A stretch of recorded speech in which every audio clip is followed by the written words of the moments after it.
Bien, bonjour à tous et à toutes. Genèse chapitre 26, versets 26, 28 et 30. Abimelech vint de Guérar auprès de lui avec Ahuzat son ami et Picol chef de son armée. Isaac leur dit: Pourquoi venez-vous vers moi puisque vous me haïssez et que vous m'avez renvoyé de chez vous? Ils répondirent: Nous voyons que l'Éternel est avec toi. C'est pourquoi nous disons qu'il y ait un serment entre nous et toi, et que nous fassions alliance avec toi. Isaac leur fit un festin, et ils mangèrent et burent. Amen. J'aimerais aujourd'hui parler de marcher selon la justice de Dieu. Jésus nous a dit dans Matthieu 6, 33, « Cherchez premièrement le royaume de Dieu et sa justice. » La justice du royaume des cieux est à l'inverse de la justice de ce monde-là. Est à l'inverse de la justice de notre chair, de ce que nous cherchons comme justice personnelle. Et on voit que derrière tout cela, Jésus va enseigner ses disciples en disant, eh bien comme quoi il faut même bénir celui qui te maudit. Qui a envie de bénir celui qui est en train de te maudire? Personne. Ce n'est pas naturel. Notre chair nous pousse à la revendication, à la justice, à porter plainte, à faire tout pour qu'on soit soulagé de la blessure, de la douleur que l'on ressent à l'intérieur. Et Jésus dit, si vous voulez être soulagé de votre douleur, bénissez. C'est ça qu'il est en train de dire. Je vous donne une direction. Eh bien la justice de mon royaume, c'est de bénir même si on vous fait du mal. C'est que quand on te frappe sur une joue, tu tends l'autre. Que quand on te demande quelque chose, tu en fais plus encore. Ça, c'est la justice de mon royaume. Est-ce que c'est la justice que tu pratiques tous les jours? Pourtant, c'est celle-là qui nous change et qui nous libère et qui montre à tous qu'il y a l'œuvre du Saint-Esprit dans notre vie. Pourquoi Jésus dira, bénissez et ne maudissez pas? Parce qu'en fait, il est en train de nous pousser dans nos retranchements personnels. Et de dire, tu veux être un enfant du royaume? Alors c'est ce qu'il faut atteindre. Et pour l'atteindre, sans moi, tu peux rien faire. Donc quand on lit ce genre de texte, ça nous pousse à l'humilité premièrement. Ça nous pousse à reconnaître que nous sommes limités. Et ça nous pousse aussi à nous abandonner encore plus entre les mains de Dieu et à crier à lui, à dire, Seigneur, mais remplis-moi de ton amour, remplis-moi du Saint-Esprit et que je puisse aujourd'hui bénir celui qui me maudit. Et quand on expérimente cela, quand on dit non à la chair et oui à l'esprit, alors on vit des étapes miraculeuses, mais aussi des étapes de libération dans notre âme, chose que parfois, on ne vit pas parce qu'on ne pratique pas la justice du royaume. Elle est contraire à notre chair, elle crucifie notre chair, la justice du royaume.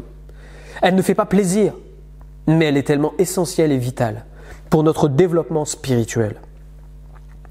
On voit que, là, Isaac, il est en train de faire quelque chose de particulier. Ces hommes-là l'ont rejeté, l'ont expulsé de son pays. Il a failli mourir de sécheresse. Et maintenant, comme ils s'aperçoivent que l'Éternel l'a béni malgré tout, qu'ils commencent à avoir de la crainte de Dieu dans leur cœur, de reconnaître que Dieu existe et qu'il a sa main posée sur cet homme-là, ils viennent vers lui dans un sentiment de peur aussi, de dire mais il est capable de nous détruire tellement il est puissant par Dieu. Et donc ils cherchent à faire une alliance avec lui. Il aurait très bien pu mal le prendre. Et d'ailleurs, il leur pose la question à dire mais vous m'avez rejeté, vous m'avez même haï. Pourquoi vous êtes là?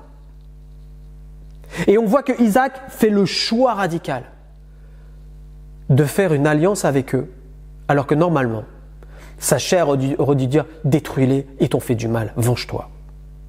Et il prend le parti de Dieu en fait dans cette affaire-là, à dire je n'écoute pas mon cœur, mais je vais écouter ce que Dieu est en train de me dire dans mon esprit. Pardonne et fais alliance. En clair, pardonne et bénis-les. J'aimerais te rappeler l'histoire de Joseph.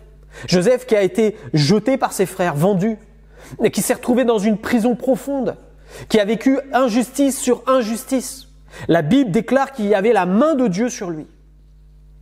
Et quand il s'est retrouvé dans cette prison-là, abandonné, il aurait pu cultiver la haine. Mais quand il va sortir de là par la grâce de Dieu et être premier ministre du pays d'Égypte, quand il va revoir ses frères, il va se mettre à pleurer et il va leur dire « mais je vous ai pardonné, vous aviez projeté de me faire du mal, mais Dieu l'a changé en bien pour que je puisse vous bénir. » Quand tu marches dans la justice de Dieu, tu deviens une source de bénédiction. Plus tu marches dans la justice de Dieu, plus le canal que tu es s'élargit. C'est le principe biblique.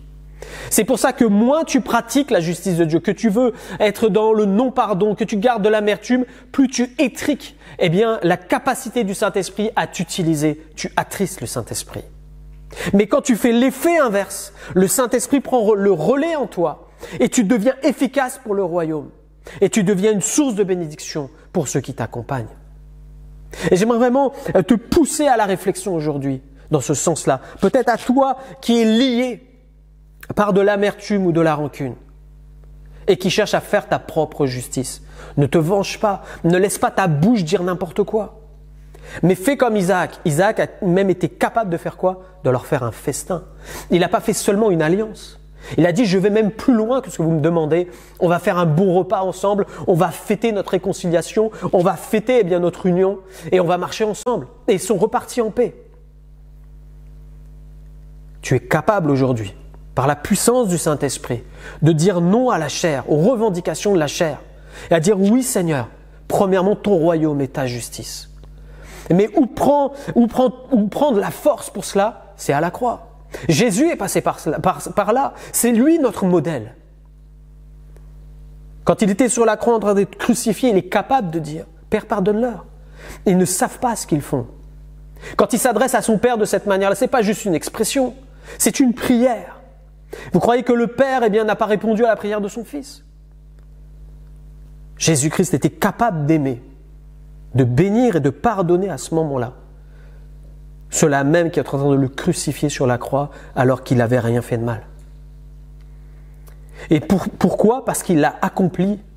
Comme il a accompli cela, aujourd'hui tu peux puiser ta force en Jésus-Christ. Et j'aimerais aujourd'hui eh bien, prier dans ce sens-là pour toi. Prier dans ce sens-là pour toi. Seigneur, merci pour ta parole. Seigneur, apprends-nous à marcher suivant la justice de ton royaume. Oui, ta justice est contraire à nos envies, contraire à nos revendications personnelles, contraire à nos désirs personnels. Père, c'est vrai que d'être blessé, ça fait mal. Mais je te loue parce que tu as donné Jésus pour guérir nos cœurs blessés. Et tu as donné Jésus pour nous remplir du Saint-Esprit, afin qu'on puisse faire les œuvres de ton royaume, afin de produire du fruit, Seigneur, digne de la repentance, afin, Seigneur, de marcher dans ta justice, de pardonner même à ceux qui nous ont offensés, avant même qu'ils nous demandent pardon.